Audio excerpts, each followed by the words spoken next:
To restore an external storage backup to your Samsung Galaxy S26, all you need to do is simply connect your external device, whether it's USB flash drive, SSD, or external hard disk, to your phone, and then ensure that it's been successfully registered.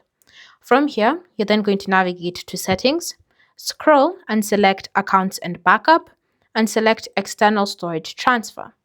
Now from here, if this is the same device you had backed up to previously, you should see USB storage. So go ahead and tap on it like so, and then it should search for any data that can be restored. Once you find it, just tap on Next, and then simply wait for it to be restored onto your S26.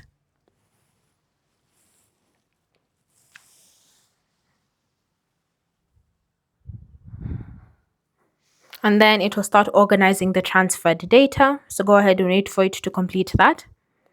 And then tap on Next and select Done to finish up. From here, all you need to do is simply just disconnect your device, and you'll have successfully restored any backed up data to your Samsung Galaxy S26. Thanks for watching, and I'll see you in the next video.